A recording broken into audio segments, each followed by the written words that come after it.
dying on the wedding day.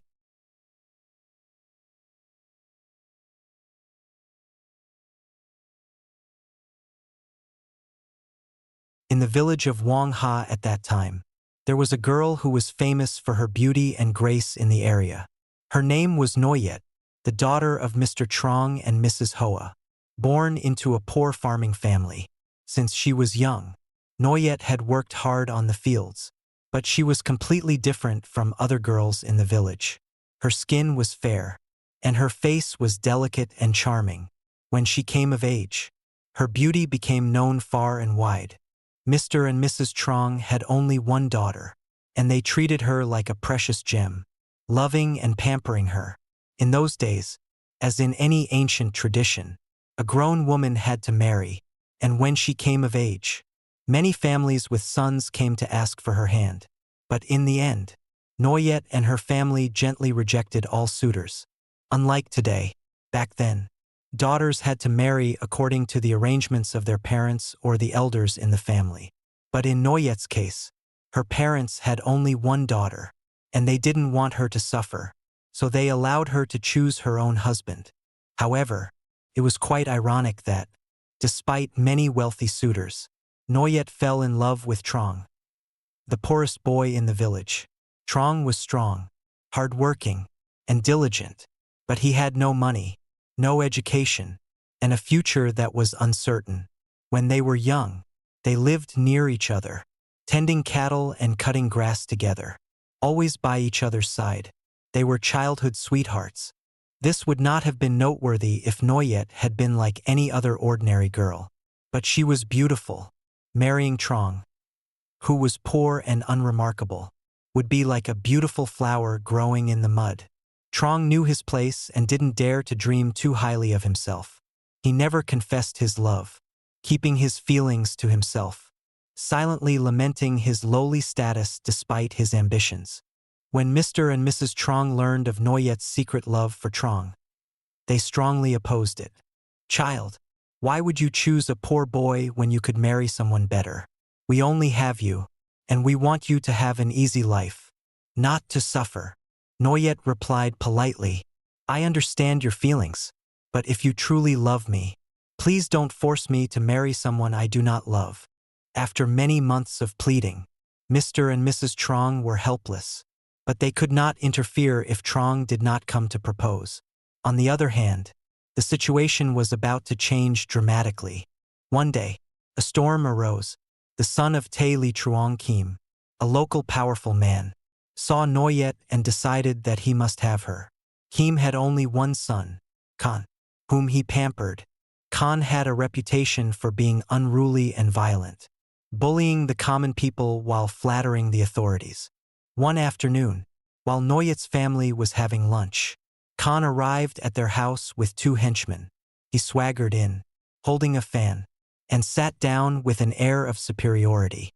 He looked around the house and then asked, "I heard you have a daughter you're planning to marry off. Is that true?" Mr. and Mrs. Trong, recognizing his intentions, were alarmed. Mrs. Hoa stammered, "Yes, it's true.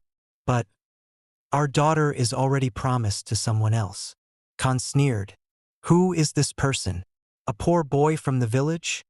he demanded. Mr. Trong, trying to defuse the situation, replied, "It's Trong, the son of Mrs. Hung in the village.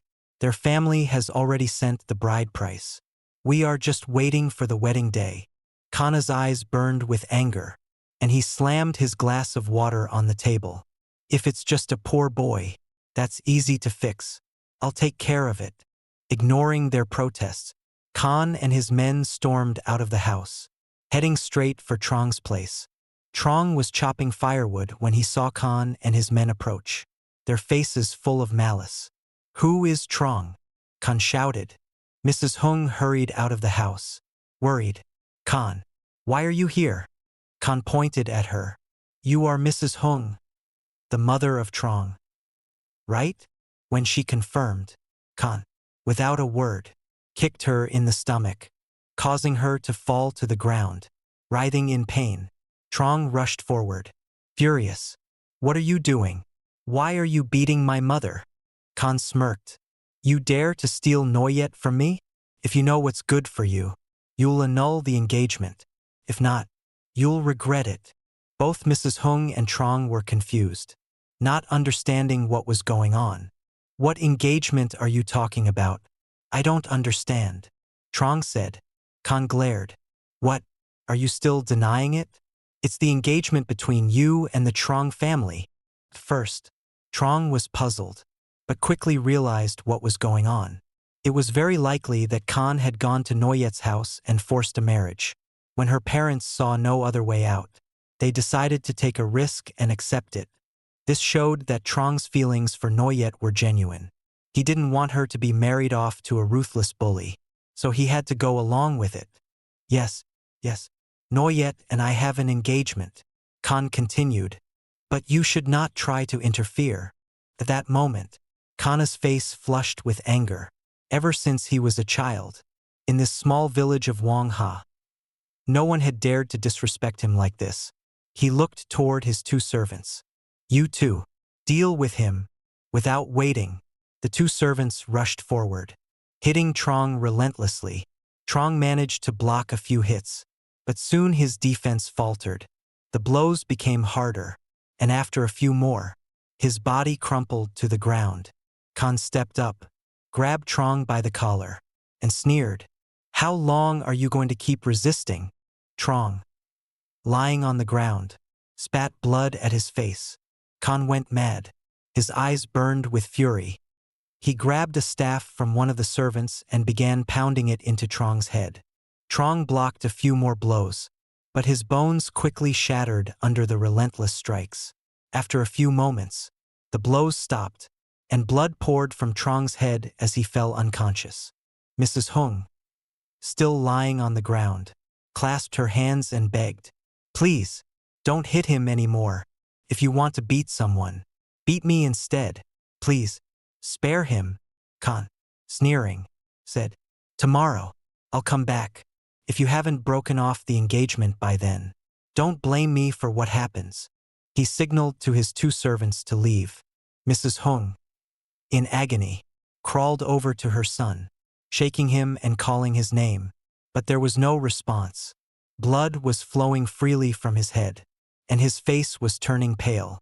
Trong, wake up, my son, she cried. But Trong was already gone. In just a few minutes, a healthy young man had become a lifeless corpse. The storm had struck their home so suddenly that Mrs. Hung could not accept it. She screamed in pain, her voice raw, until finally, she collapsed beside her son's body. Unable to bear the shock, she lost her sanity. From then on, she wandered the streets, laughing and talking to herself, calling out for her son. Trong, Trong. The villagers pitied her, but the culprits remained outside the law. No one dared to take action against them, as they were well-connected, both locally and higher up in the government. If anyone tried to oppose them, they would only end up suffering more. Days passed, and no one saw Mrs. Hung anymore.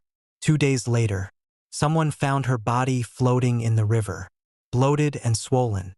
It was clear she had drowned. In those days, human life was cheap. One day you lived, the next you died. There was no control over it. When Mr. Trong and Mrs. Hoa heard the news, they were filled with regret. They never imagined that a simple remark would cause such misery for mother and son. Noyet was devastated and cried day and night. She lost her appetite and became gaunt. As for Khan, he did not give up. He continued to pressure Noyet's family, demanding that they prepare the wedding dowry, or else he would come to claim her. He made it clear that there would be no mercy. Noyet's parents, despite knowing how their daughter felt, tried to convince her to accept. They wanted her to marry Khan for the family's sake, to avoid further complications. But Noyet was resolute. I will never marry that man, she told them. Even if I have to stay single for the rest of my life, I won't marry him. On the third day, Khan arrived with his entourage, confident that the marriage would go ahead. He entered the house, sitting down with an air of superiority. Mrs. Hoa tried to persuade her daughter one last time, But Noyet refused.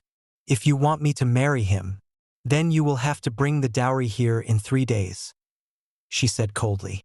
Khan was satisfied with her response and left to prepare for the wedding.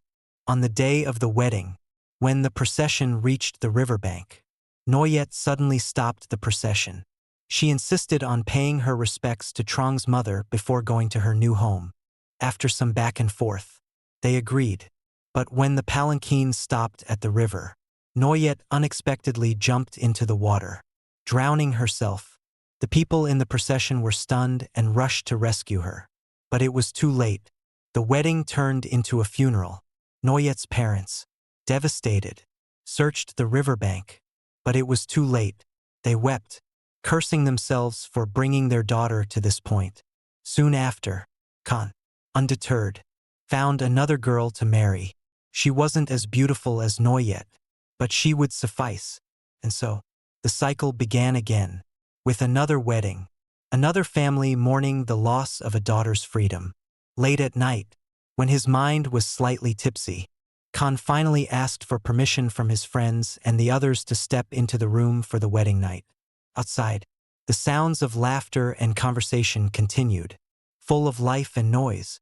In contrast, inside the room, the atmosphere was silent and still. The bride sat upright at the head of the bed, waiting for the groom to lift the veil. Khan staggered, his steps unsteady, his mouth curving into a forced smile. Slowly, he approached the bed. "Come here. Tonight we have to be joyful," he said, unable to hold himself back. Khan lunged forward, wrapping his arms around the bride. But as soon as his hands touched her, a cold sensation pierced through him, making him shiver uncontrollably. Even in the heat of his desire, he froze for a moment. But then the alcohol and lust within him flared up again. He was like a wild animal, hungrily pouncing on his new bride. In the dim, flickering candlelight, the veil over her face slowly lowered, revealing a terrifying sight. Instead of the beautiful face of Van, his wife, it was a pale, ghostly face with two demonic eyes glaring at him. Khan remained unaware, only feeling the sharp, rough sensation of her hands on his back. He realized now that they were long, razor-sharp claws. The woman's lips curled into a sinister, deathly smile. Khan, still half-drunk, didn't see the danger. His eyes were closed, lost in pleasure. But suddenly, he felt a sharp pain in his back, as though multiple daggers were thrust into him. Fresh blood oozed out, spilling onto the bed. Khan was in agony, wanting to scream, but something seemed to be choking him. His eyes widened in terror as he finally understood what was happening. The face, though grotesque and demonic, was unmistakably that of Noyet, the girl he had forced into marriage, pushing her to suicide by drowning in the river. Now, she had come back for revenge. Khan struggled, writhing in pain, but the ghostly hands held him tight, as blood poured from his wounds, staining the bed red. Outside, the sounds of celebration continued, completely unaware that Khan was slowly descending into death. Finally, after midnight, the celebration ended. The young men and women, still drunk, stumbled home. Old Mr. Keem also left after a round of toasts, barely able to stay upright. When his servants helped him to bed, he immediately passed out. Mrs. Suong, the wife of the village head, ordered the servants to clean up. By the time everything was settled, it was past midnight.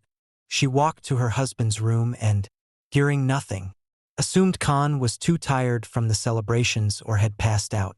Just like her husband, after a long day, everyone was exhausted and sound asleep. But then, suddenly, a creak broke the silence. The door to Khan's room slowly opened, and two eyes gleamed in the dark. A metallic gleam flickered as the light from the oil lamps hit it. Khan's lifeless eyes glanced around the house before he slowly walked toward the bed where the village head and his wife lay. Outside, the village head's dog, which had been dozing, suddenly perked up. Sensing danger, it began barking loudly, but no one in the house reacted. Normally, the servants would jump up at any noise, But tonight, they all lay still, paralyzed by fear. Mrs. Suong muttered in frustration, cursing the useless servants. But when she looked up, she froze in shock. Khan was standing by the door, staring at her. She rushed over, demanding to know what he was doing up in the middle of the night. Khan didn't answer. His eyes were hollow, distant, fearful. Mrs. Suong called to him, asking if Van had done something to him, but he didn't respond. It was only when she saw the gleaming knife in his hand that she became truly terrified. Khan, what are you doing? Put the knife down. She tried to grab the weapon, but Khan spun around, his eyes flashing with a demonic fury. The look in his eyes terrified her. She stepped back in horror, trembling. Khan, please, wake up, wake up. But Khan didn't respond. He slowly approached the bed where her husband lay, unaware that death was near. Mr. Kim, still breathing heavily, had no idea that his end was imminent. Mrs. Suong screamed in desperation, but before anyone could react, a chilling cry of pain echoed from Mr. Kim. The servants rushed in to find a scene of horror. A knife was buried deep in Mr. Kim's neck, and blood poured out, staining the bed. Mrs. Suong, frozen in shock, watched as her husband lay motionless, his eyes wide open in terror. In a panic, she ordered the servants to capture Khan, but they hesitated, unsure of how to act. Catch him, bring him to me, she shouted. But when they approached Khan, he pointed the bloody knife at them, warning them not to come any closer. Anyone who dares to come near will die, he said in a voice that sent chills down their spines. They hesitated, unable to move, knowing that Khan had just killed his father and was capable of anything. As they stood frozen, Khan slowly walked toward the door. Everything has its consequences, he said ominously. This is the retribution for all the evil deeds your family has done. After a final look, he disappeared into the night, leaving the terrified servants behind. Mrs. Suong screamed for them to follow him, but it was too late. By the time they reached the riverbank, they saw Khan standing motionless in the dark. They tried to approach, but Khan suddenly threw his head back and laughed maniacally. Then, without warning, he plunged the knife into his own chest. The three men stood frozen in shock. Even though the knife was buried to the hilt, no blood poured out. Khan kept laughing, then suddenly jumped into the river, disappearing into the darkness. For an entire hour, they searched the river, but they found nothing. He's gone. It's too late. One of them said, let's go back and tell the others. Mrs. Suong will know the truth. The horror that had unfolded in just one night turned a joyful celebration into a tragedy, just like the fate of Noyet's family before. They must catch him, Mrs. Suong screamed. But the servants, terrified, could do nothing but watch as Khan's vengeance unfolded. This passage, filled with eerie, supernatural events, transitions from a night of celebration to a horrifying series of events with a tragic conclusion. Let me know if you'd like me to adjust or explain any part of the translation further. After the group returned and recounted the story, Mrs. Suong almost went mad. She suddenly thought of Van. Since evening until now, so many things had happened in the house, but Van hadn't shown up yet. She hurried into the room, looked around for a while, but still couldn't find the bride. She quickly turned to the people. Since evening, have you seen Van anywhere? She asked. The men exchanged looks and shook their heads. No, madam, we haven't seen her. A thought flashed through Mrs. Suong's mind. Could it be that she had done something to make Khan go mad like this? Her anger focused entirely on Van. She ordered the group to quickly rush to Van's mother's house. The sound of banging on the door in the middle of the night startled not only Van's parents but also the neighbors, who ran out to see what was going on. Upon seeing Van's parents, Mrs. Suong immediately shouted in a loud, angry voice, "Where's Van? If she wants to live, get her out here now. Today I will tear her apart." Van's parents turned pale, their voices trembling. We don't know what happened. What has Van done to make you so angry? Mrs. Suong pointed at them angrily, saying, She's a fox spirit. Who knows what she did to make Khan go crazy and kill his father? You two, quickly bring her out here or you'll regret it. Hearing this, Mr. and Mrs. Du were even more terrified. They trembled. Madam, we swear we're not lying. Van hasn't returned home at all. We haven't seen her since she left. Mrs. Suong, of course, didn't believe them. She pushed the couple aside and ordered the others. You all go inside the house and search thoroughly. The group stormed in, ransacking the house and even running out to the backyard and the bathroom, searching every corner. But they still couldn't find her. They came back and reported, Madam, we've searched everywhere. But she's not here. Mrs. Suong's anger flared up. You must be hiding her. Where is she? Speak up, or else you'll regret it. Mr. and Mrs. Du nervously replied, Madam, we swear, we haven't seen her. This must be a misunderstanding. Before they could finish, Mrs. Suong kicked Mr. Du in the stomach, causing him to fall to the ground. Mr. Du rushed to help his wife up, begging her, Please, Madam, please listen to us. We're not lying. Van hasn't come back here. Despite suspecting that their words might be true, Mrs. Suong, in her madness, needed someone to blame. She ordered her men to beat Mr. and Mrs. Du, punishing them severely until they couldn't move. Until tomorrow, if you don't hand her over, I won't let this go, she threatened, then left with her group. The next morning, news spread across the village of Wangha, and everyone was in a state of panic. At the riverbank, Mrs. Suong and her hired workers were busy searching for the body.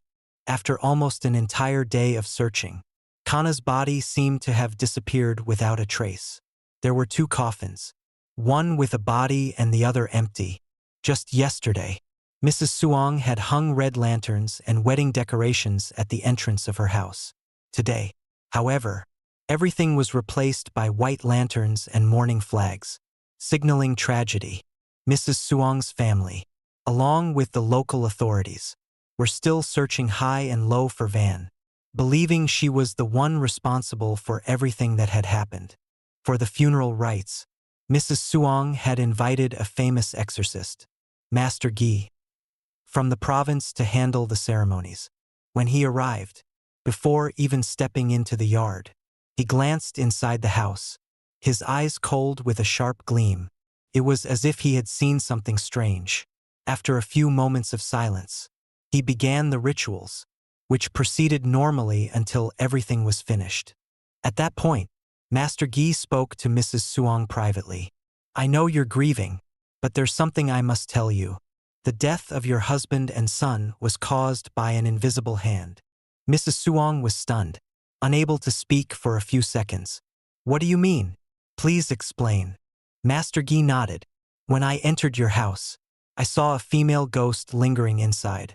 As soon as it saw me, it ran away. I could feel its intense resentment. It is likely the one behind all of this. Upon hearing this, Mrs. Suong shuddered, her skin crawling. What did the ghost look like? Can you describe it to me? Master Gi described the spirit in detail, and Mrs. Suong's fear deepened. At first, she had suspected something like this, but hearing it confirmed, she was certain the spirit was that of Noyet, back for revenge. With her family's status, she could easily deal with the living, but against spirits and ghosts, there was nothing money or power could do to protect her. Mrs. Suong's attitude toward Master Gi quickly changed. She became respectful and desperate. Master, is there any way to expel or destroy this female ghost? If you can help my family, we will reward you generously. Master Gi stroked his chin and nodded. This isn't an easy task, but it's not impossible either, since you've asked. I'll do my best. Relieved, Mrs. Suong asked, Master, is there a way to find my son's body? I can't let him stay at the bottom of the cold river. I won't be able to rest in peace until I bring him back. To her surprise, Master Gi nodded confidently. Of course, your son's body is hidden by the female ghost, but don't worry. I will find it. Mrs. Suong was moved to tears, her hands clasped in gratitude. If you can find him, we will never forget your kindness. Master. Without wasting time, Mrs. Suong led Master Gi to the spot where Khan had jumped into the river. Once they arrived, Master Gi scanned the area, then clicked his fingers and instructed her. Right now, you need to prepare a table for the offering here, with sticky rice, chicken, 7 kinds of fruits, and some paper money. It doesn't need to be too elaborate, but these things are necessary. The servants quickly set up the altar, and within an hour, everything was ready. Master Gi donned a golden robe and a shimmering hat, then began his ritual. He took a long leaf from the bamboo, wrote Kana's birth date on it, and placed it in a bowl of water while chanting incantations. As he chanted, strange winds began to blow, shaking the bamboo trees and the offerings. The air turned thick with a sense of unease. The water in the bowl started to ripple, and the leaves danced in the wind. Suddenly, dark clouds gathered overhead, and the wind intensified. The atmosphere grew tense, and Master Gi's face became grave. He understood that this ghost was powerful enough to manipulate the weather. Without hesitation, Master Gi took out a golden talisman and muttered incantations. He burned the talisman and cast it into the air. Miraculously, the storm clouds immediately began to dissipate, and the wind calmed down. Those watching were astonished, as they had heard of Master Gi's reputation as a skilled exorcist. But today they had witnessed his powers firsthand. Indeed, as the reputation precedes, in general, if it's only about exterminating demons and evil spirits, there are countless practitioners who can do that. But to influence the heavenly phenomena, summon winds and rain, how many people on earth can achieve that? He glanced down at the bowl of water. The old sorcerer noticed that the bamboo raft had begun to move. A gleam of joy appeared in his eyes. He pushed his hand down harder, applying the seal. A moment later, the bamboo raft stopped at the edge of the bowl, tilted to the north, spinning in circles before finally sinking. Hastily, the sorcerer took out a feng shui compass, spinning the concentric copper rings on it. Some he spun clockwise, others counterclockwise, with varying lengths. Everyone watching was bewildered, unable to comprehend. Finally, when he was done, he looked toward the river's heart, pinpointing a location. He said, "The body of your wife is over there. Hurry and send someone to retrieve it." He pointed about 50 meters away from where everyone was standing. Although frightened, the servants quickly jumped into a boat and paddled over. To reassure them, the sorcerer handed each one a talisman and a sandalwood bracelet to wear around their wrist. Once they reached the spot, all 3 jumped into the water, diving to search. The river water was very cold today, and it didn't take long before their lips turned blue and their faces pale from the chill. The winds had calmed for a while, but now they were howling again, shaking the bamboo stalks. The waves surged under the river, crashing against the banks. On the riverbed, however, an eerie silence prevailed, like 2 entirely separate worlds, one above and one below. After about 10 minutes of diving and surfacing, the 3 began to feel exhausted. 2 of them couldn't bear it any longer and had to climb back onto the boat to rest. Only one young man, the strongest, kept diving. This time, after going down, he widened his search, moving over 2 meters to the side of the boat. Just as he was about to surface, when there was only a third of the air left in his lungs, he suddenly touched something that felt like cloth. Indeed, it was a sleeve, filled with both fear and hope. He pulled on it, and from the black mud, a bloated and decayed corpse slowly surfaced. On the boat, the other 2 saw the black mud and bubbles rising constantly. They exchanged looks, wondering if the young man had found the body. Without needing anyone to speak, the 2 hurriedly jumped into the water to help. But when they dove, the murky water revealed a horrifying sight that froze them in place. The young man, Su, was struggling violently at the bottom of the river. His neck was being tightly gripped by a hand. What was more terrifying was that the hand around his neck belonged to none other than the bloated and swollen corpse of Khan, his former companion. The two men panicked, scrambling desperately to the surface, kicking and flailing. At that moment, the water began to surge, as if some powerful force was pulling from the depths, blackening the entire section of the river. On the riverbank, the old sorcerer was horrified. His hand quickly formed a seal, activating the talismans. At once, all three talismans glowed brightly, alleviating some of the pressure from the water. Taking advantage of this precious moment, the two men swam back toward the shore. Once they reached the bank, all their faces were pale, gasping for breath from both fear and exhaustion. Their bodies shook uncontrollably. However, Su was not as fortunate. He had to remain forever in the river, lifeless.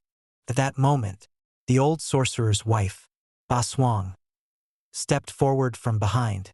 Her face betrayed her panic. Stammering, "What's happened? Where's Su?" The two men, trembling, pointed toward the spot where Su had been, their voices shaky. He was strangled to death by Kana's body. Everyone present was stunned into silence. The sorcerer's eyes blazed with anger, his voice booming, "Damn it! Now you'll see what happens." According to the original plan, the sorcerer had intended to retrieve Kana's body first and then deal with the female spirit. But now, with his first step already thwarted, he wasted no time and moved to confront the spirit. He marched over to the incense table, grabbing an ancient sword, setting it ablaze. At the same time, he threw the three talismans onto the water. Immediately, the water began to bubble and churn violently where the talismans landed.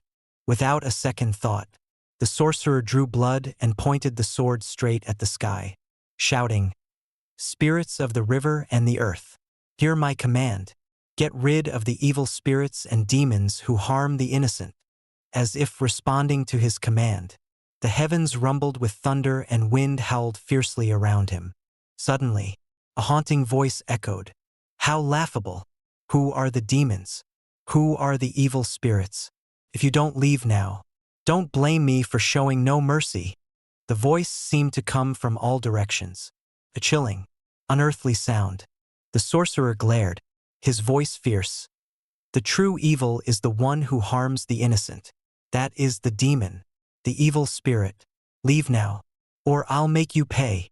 Just as he finished speaking, a massive column of water shot up from the river, and at its peak, a ghostly figure appeared, draped in white, with eyes full of rage. "You ignorant sorcerer who cannot tell right from wrong," the figure sneered. "You have received divine blessings but fail to follow the proper path.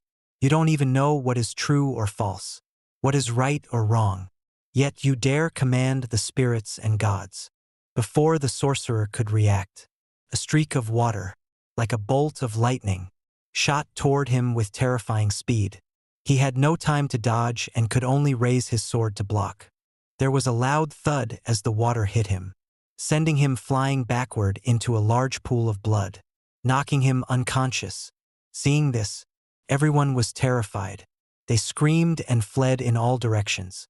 The water column slowly descended, and the strange phenomenon disappeared, leaving the area in a deathly silence. Later that evening, word of the incident spread, and the villagers discussed it in hushed tones. The sorcerer lay unconscious on the embankment, surrounded by scattered incense offerings and money. People quickly called for help and carried him back to his home. He remained in a coma for 3 days and nights before finally regaining consciousness. Though his injuries weren't life-threatening, his spiritual power was completely gone. The loss of years of painstaking practice devastated him, pushing him into deep sorrow. As for Mrs. Swang, after the events that occurred, she was tormented by nightmares for a whole month, unable to eat or sleep. Every night, she dreamed of the painful cries of Lao Kim and Khan, calling for help. "Mother, help me. I'm cold. I'm in pain. They're beating me, gouging my heart, pulling out my liver." Each time, Ba Swang would wake in a cold sweat, trembling with fear. In just half a month, she became a shadow of herself, with dark circles under her eyes and deep exhaustion weighing her down. Unable to bear the constant mental and physical torture, Ba Swang eventually left her home and disappeared. It was said that not long after, she caught a cold and died in an abandoned temple, marking the end of her once proud family.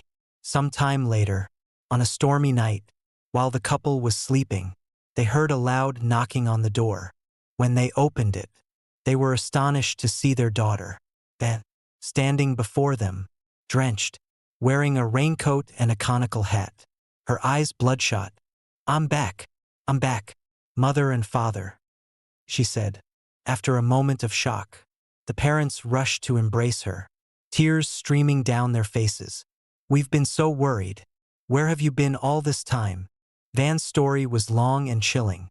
That night, as she sat in her room, she suddenly heard a voice whisper in her ear, "If you want to survive, leave here quickly." The voice was cold and eerie, sending shivers down her spine. When she opened the curtain, she was terrified to see a pale, lifeless face staring at her. It was then that she realized the voice came from a spirit named Noyet, who had died before her marriage. The terrifying entity now seemed to control her body, leading her to an abandoned temple, where she fainted. When she woke, she was horrified to find Ba Swang, her mother-in-law, dead before her. Meanwhile, during Van's disappearance, the village of Wang Ha had been filled with strange occurrences and shock.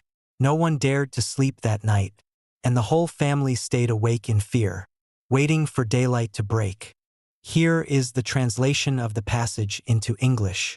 The story revolves around 3 families, each filled with great sorrow and grief. Along with this, there are unexplainable ghostly phenomena. In the following time, every nightfall, the villagers would hear a sorrowful, mournful cry echoing from the riverbank. Filled with both pity and fear, the villagers of Wang Ha decided to hold a meeting and build a shrine right by the river where Noyet had jumped in. This story happened a long time ago, but the shrine and the story itself have not lost their sacredness. In fact, it seems that the sacredness grows stronger each day. The most evident proof is during the Mid-Autumn Festival, on the 15th day of the 8th lunar month. At that time, the stretch of river near the village of Wang Ha would be illuminated by countless brightly colored lights, blending with the full moon to create a breathtakingly surreal and magical scene. This is a sight that occurs only once a year. When asked, the elderly villagers would all give the same answer. It is the procession to honor the Queen of the River. Leading the procession are 2 young girls carrying lanterns, followed by 2 young boys holding a wooden offering tray covered in black cloth. Behind them is a palanquin, carried by 8 people, bearing the image of the Queen of the River. The procession ends with an elderly group of villagers, who walk upstream, only to vanish when they reach an old shrine. Although not many people have witnessed this firsthand, strangely, no one doubts it. This is simply because there are still 2 living witnesses, who once attempted to spy on the event and were punished by the Queen of the River, Mr. Bu and Mr. Vu. Mr. Bu's story dates back a long time, to when he was a young boy swimming in the river without knowing much. One mid-autumn evening, he and 2 of his friends, including Vu, were tending buffalo. Vu looked at him and said, "Bu, let's go to the river tonight and see what happens." Bu was confused. "What are you talking about?" "Let's watch the Queen of the River," Vu replied. "I heard she will appear tonight." Bu, skeptical, replied, "You're crazy. You believe that stuff?" Vu insisted. "Everyone says she will show up tonight. I heard my mom warn me not to go because she'll drag you into the river." But Bu was unconvinced, saying, "We go there all the time. Nothing happens." They argued, but in the end, Bu decided to join Vu. That night, they snuck out and hid by the river in a thick bamboo grove. As they waited in silence, the hours passed, and by 10 p.m., Bu was ready to leave, fearing punishment from his parents. But just as he stood up to leave, they heard the sound of drums and gongs coming from afar, growing louder and closer. Bu and Vu froze. Realizing that what they had heard was true, they saw a bright, colorful light approaching them. The procession appeared just as the villagers had described. Brightly dressed people walking in sync. A palanquin with the Queen of the River's image. And elderly people following behind. Bu and Vu were terrified. They held their breath as the procession passed by. And just when it seemed they were safe, the curtain of the palanquin parted, revealing a woman's face, who glanced directly at them. Bu was so frightened he wet himself, while Vu, still holding on, tried to run but was frozen in place. He fell to his knees, begging for mercy. "Please, Queen, spare me. I won't do it again." Soon after, the procession moved away, and the two boys quickly ran home, terrified. After that night, both fell ill and stayed bedridden for a week, recovering only after their families offered prayers at the shrine. From that moment on, the villagers believed even more strongly in the sacredness of the Queen of the River. In modern times, as science spreads and replaces old beliefs, fewer and fewer people believe in spiritual matters. But in certain places, like this river, there are still mysteries beyond science's reach. Mysteries that will take a long time for science to understand. And at this river, behind the towering embankment, such a place still exists. This was the story shared today. Remember to subscribe to the channel and share this story with your friends. Thank you for listening.